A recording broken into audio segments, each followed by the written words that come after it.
Scooby-Doo é um cachorro falante que, com seu dono Salsicha, foge freneticamente de monstros enquanto desvenda mistérios. O Batman é um super-herói cuja principal habilidade não é a porrada que senta nos inimigos, mas sim a capacidade de dedução e investigação. Ambos têm muito em comum, é evidente. Inclusive, já até atuaram juntos em algumas oportunidades. Porém, acredite, as semelhanças vão muito além da investigação de mistérios. Inclusive, a equação da relação entre eles inclui o brasileiro Machado de Assis e o americano Edgar Allan Poe.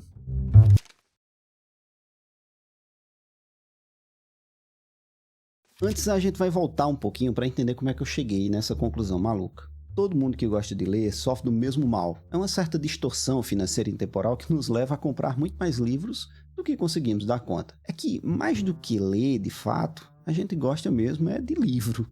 Quer ter eles assim, pertinho, junto da gente. Foi nessa pegada que eu comprei esse negócio aqui, ó. Tem um tempão. Eu já tinha lido Sherlock Holmes, mas não tudo. E tem muito tempo isso. Eu era guri lá no colégio, era uma coleção capa dura que a escola tinha herdado de um convento da cidade. Coleção esta que foi vítima de algo também muito comum aos amantes da leitura, o roubo. E não, vou logo avisando que não fui eu quem deu cabo dos livros, que fique claro isso. E até nunca entregarei que foi um amigo meu. Mas voltando para Sherlock, fazia tempo que eu tinha lido. Muito tempo. Aí peguei no recesso do meio do ano para dar uma lida no primeiro livro publicado do personagem, Um Estudo em Vermelho. Todo mundo fala desse livro, tem muita coisa a se destacar, mas me veio um vislumbre bem conveniente. Já pararam para pensar como esse livro foi publicado originalmente? Na cadeia de influência necessária para que existisse e também do tanto de coisa que passou a ser influenciada por ele?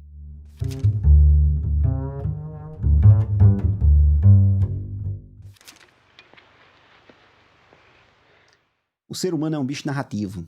Adoramos narrativas, somos programados geneticamente para produzir, consumir e propagar narrativas. No século XIX não tinha streaming, não tinha dorama, TV a cabo, novela, nada. O rádio, para se ter uma ideia, só começou a ser esboçado lá em 1864. Para suprir essa necessidade humana, os jornais e revistas eram bastante populares. Existiam suplementos literários e revistas inteiras dedicadas a publicar histórias. Muitas delas vinham em capítulos e faziam o leitor esperar ansiosamente pela próxima edição. Aqui no Brasil, o nosso maior escritor fez desse meio o seu habitat natural. Direto da Academia Brasileira de Letras, com a figura exótica que nos últimos... Machado de Assis é um gênio que, com seu humor, ironia, sarcasmo e profundidade, consegue revelar a alma humana. Um homem capaz de escrever uma história em que nada acontece e, mesmo assim, nos prende da primeira à última linha. A maior obra dele, segundo muitos críticos, é Memórias Póstumas de Brás Cubas, um livro profundo, com um personagem denso que utiliza-se de técnicas narrativas inovadoras para a época. Muitos professores ou até seu amigo intelectualzinho vão dizer que isso era possível porque Machado estava dedicado ao puro estado da arte, engajado em produzir uma literatura erudita de altíssimo nível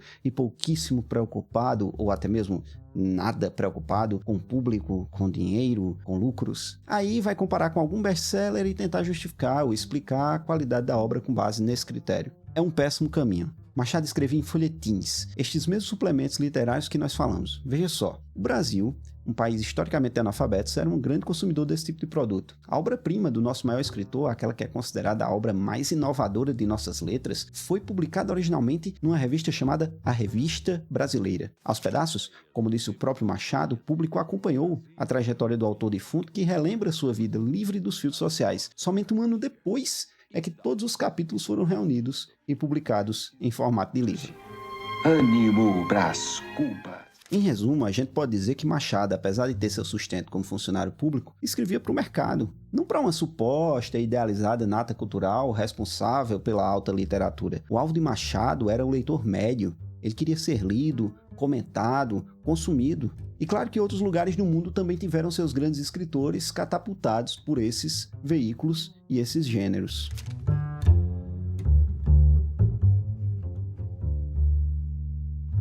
Veja o caso de Edgar Allan Poe. O homem é um dos maiores escritores americanos e é um ícone da literatura universal. O mesmo veículo usado por Machado e tantos outros escritores nossos serviu para dar espaço a um dos escritores mais influentes do mundo. Allan Poe escreveu de tudo. da crítica literária à poesia. Seus contos, entretanto, foram o que tornou um escritor de influência inigualável. Escrevendo para jornais e revistas, ele foi o primeiro autor americano a ultrapassar as fronteiras e tornar-se popular e respeitado na Europa. Sua obra deixou raízes, serviu de influência para inúmeros escritores. Na ficção científica, ele foi imitado e respeitado por autores como Júlio Verne, que chegou a escrever uma sequência de uma história dele. And others, frankly, are not. Jules Verne, yes, I enjoyed that enormously. No terror, serviu de alicerce e inspiração para o queridinho da internet, Lovecraft. O diretor de cinema, mestre do suspense, Alfred Hitchcock, chegou a afirmar que foi por gostar das histórias de Edgar Allan Poe que começou a fazer cinema.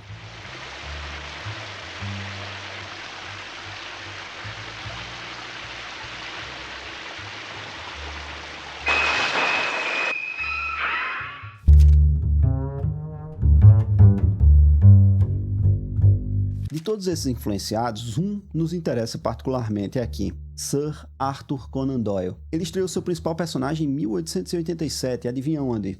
Na revista Beaton's Christmas Annual. Era uma revista anual, publicada ali pelo período do Natal, daí o nome. Por ser uma edição anual, trouxe a história completa e já foi um sucesso. Sherlock Holmes ocupou um condomínio inteiro na cabeça dos leitores e já começou a cimentar o terreno para uma série de histórias que foram um sucesso tão intenso que o próprio autor sentiu vontade de se desfazer delas. Acontece que o público demandava tanto por novas histórias do excêntrico detetive que Arthur não conseguia atenção para as outras histórias que queria contar. Também pudera. Sherlock era um detetive habilidoso, capaz de refazer cenas inteiras e encontrar criminosos utilizando-se de conhecimentos técnicos extremamente apurados, aliados a um raciocínio lógico invejável. A principal característica de Sherlock, aquela que define o personagem de tal modo que sem ela ele não existe, é a dedução lógica.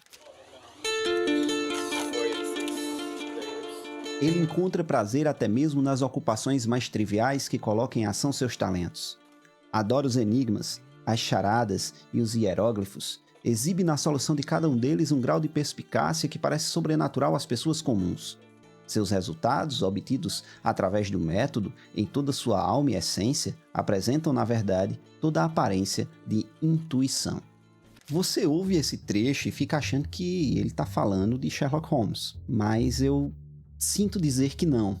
Na verdade, esse é um recorte do conto Os Assassinatos da Rua Morgue, de Edgar Allan Poe. É um texto publicado em 1841, na Graham's Magazine, e é a primeira história protagonizada pelo grande detetive Auguste Dupin. E nem acho que esse personagem serviu só de inspiração.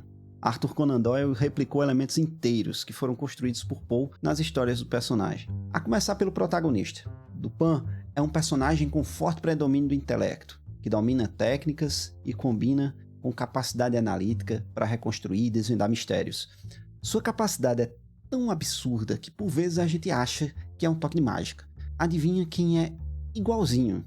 Sherlock Holmes. No Estudo em Vermelho, por exemplo, a gente acompanha o detetive inglês perambular pela sala e sacar da cartola, assim no passe de mágica, uma série de conclusões que só entenderemos bem mais tarde como foram alcançadas. O estilo narrativo é outro elemento que foi absorvido completamente pelo escritor britânico. Quem conta as aventuras de Dupin é o seu amigo.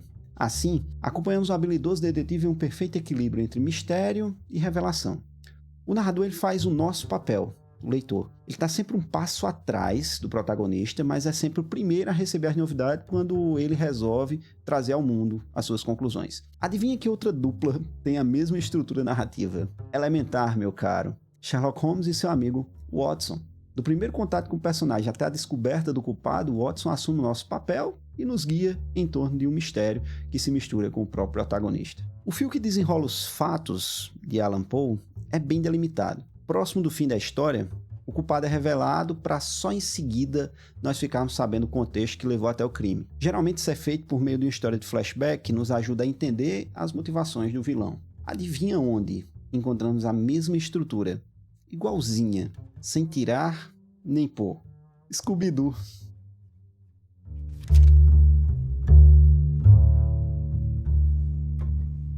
Em Sherlock Holmes a gente também encontra, é claro, mas você não achou que a estrutura dos episódios de Scooby-Doo eram originais, né? No desenho criado por Joe Ruby e Ken Spears, temos sempre um mistério que é desvendado por um grupo de amigos, entre eles um cachorro e seu dono, Scooby e Salsicha. A história de desenvolvimento desse desenho ela é curiosa e merece ser detalhada. Ele foi ao ar pela primeira vez em 1969, mas começou a ser planejado um ano antes. Na época, associações de pais estavam pressionando a emissora CBS por conta do que eles chamavam ser um excesso de violência nas manhãs de sábado. Era o período em que a emissora ocupou o horário com desenhos como Space Ghost e Herculoides.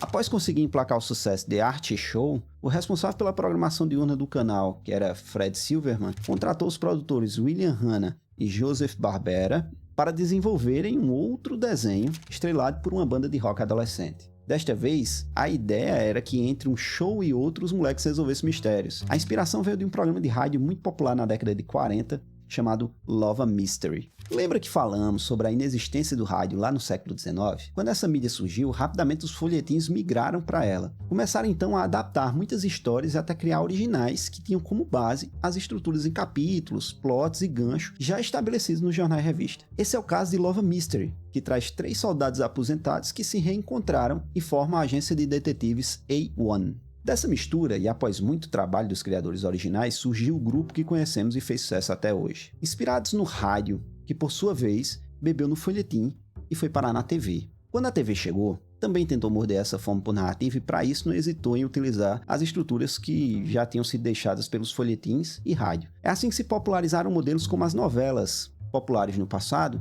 e séries e doramas que são tão populares hoje. O próprio Sherlock Holmes, nascido nas revistas, foi parar em inúmeras adaptações, e delas, sem dúvidas, você há de concordar comigo, a melhor é estrelada por Benedict Cumberbatch para a BBC. Ele fez lá em 2010, antes de tornar-se o astro global que é hoje, e até ter encarnado super-heróis no cinema.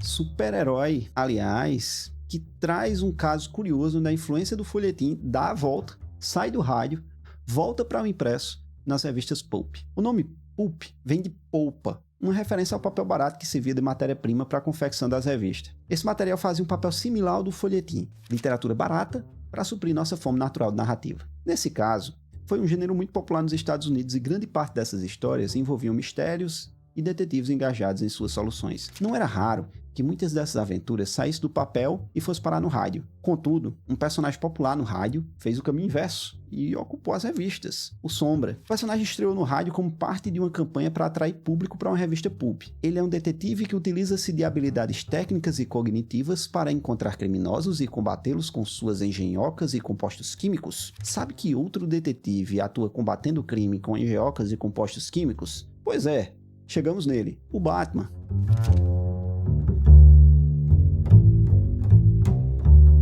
As revistas pulp fizeram uma competição acirrada com os quadrinhos e o personagem mascarado que nasceu no rádio e foi para as revistas serviu de forte inspiração para o morcego mascarado. Essa fome de narrativa que foi sustentada pelos folhetins lá no século XIX nos deu, entre tantos, Machado e Edgar Allan Poe. Poe criou um estilo de história único. É um detetive com alto desempenho cognitivo e alta perícia técnica. Arthur Conan Doyle seguiu o rastro deixado pelo escritor americano e construiu em revistas o maior detetive da ficção, Sherlock Holmes. O amigo do Dr. Watson serviria de inspiração para inúmeras aventuras dali em diante, como é o caso de Scooby-Doo, que tentou trazer para a TV o espírito de um show de rádio, onde nasceu o personagem Sombra, um detetive que atua combatendo o crime que pavimentou terreno para o Batman. O próprio Batman e todo o universo de heróis já é um sintoma daquela mesma fome de narrativa que estamos aqui exaustivamente repetindo. Mas acho que por hoje já deu, né? Vamos deixar essa relação super-herói e literatura para um outro vídeo.